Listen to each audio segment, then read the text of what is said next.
Hello guys, my name is doctor Shivam from SW spine specialist.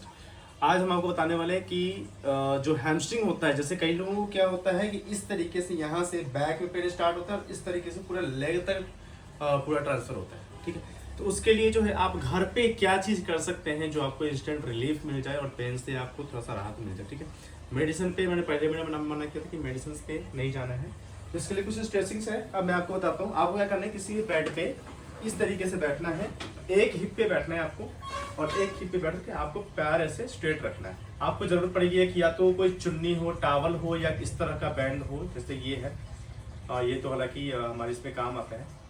और अगर आपके पास ऐसा कुछ हो या थेरा ट्यूब, थेरा बैंड हो तो वो भी आप ले सकते हैं। उसको आपको इस तरीके से अपने पैरों में फंसा लेना है। बैक स्ट्रेट रहेगा, ध्यान रहे बैक को स्ट्रेट रखना है, पैर को ऐसे सीधा करना है। उसके बाद आपको इस तरीके से पंजा ऊपर की तरफ खींचना है। खींचते हुए ऐसे होल्ड करना है, काउंट करना है। 30 तक काउंट कर लो, 20 तक काउंट कर लो, जितने आप कर सकते हो। अगर आपको ये इजी लग रहा है करना तो फिर अपने आपका जो बैक है उसको स्ट्रेट रखते हुए थोड़ा सा आगे तरफ आप बेंड कर सकते हो। ठीक है, इसको खींचते रहना है। आपको इस जगह पे पूरा स्ट्रेच महसूस होगा। सेम आपको दूसरे वाले पैर का भी करना है। उसके लिए आपको बेड के दूसरी तरफ इस तरीके से बैठना है, एक हिप पे, सेम जैसे इस पे बताया मैंने।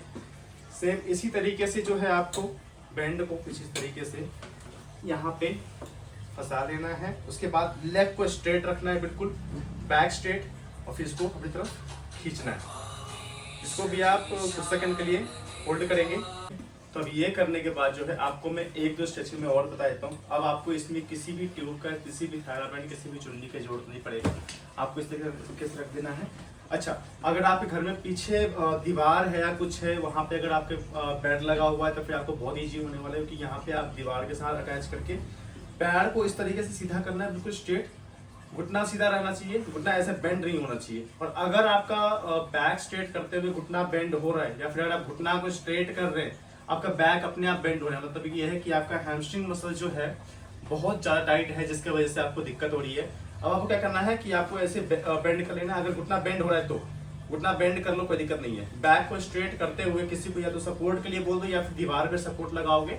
उसके बाद आपको क्या करना है, आराम आराम से घुटने को स्ट्रेट करना है, बैक को मेंटेन रखते हुए इस तरीके से बिल्कुल स्ट्रेट कर लो। स्ट्रेट करने के बाद आपको क्या करना है, जो पंजा है उसको अपनी तरफ खींचोगे इस तरीके से। ठीक है, बैक स्ट्रेट होना चाहिए, पैर भी स्ट्रेट होना चाहिए और पंजे को आपको अपनी तरफ खींचना है। ये आप कुछ सेकंड के लिए होल्ड करो, फिर उसके बाद आराम से रिलैक्स। फिर दोबारा से कम 2 या 3 बार आप इसको मेंटेन करो। ये सेम चीजें करो। आपके बैक पेन में स्टिफनेस है या कुछ भी है, आपको काफी रिलीफ मिल जाएगा। ठीक है, ये चीज अगर आप इजिली कर पा रहे हो तो ठीक है। अगर आप नहीं कर पा रहे, कोई दिक्कत हो रही तो आप मेरे को कमेंट करो नीचे, और या फिर कॉल कर सकते हो आप। मैं आपको जो भी इसका राइट चीज़ होगा मैं आपको वो चीज़ बनाऊंगा और वीडियो बना करके मैं आपके पास तक पहुंचाऊंगा। उस हिसाब से आप अपने घर पे जो भी बैक पेन है कुछ भी है, आप उस पर रिलीफ पा सकते हो। ठीक है, थैंक यू सो मच।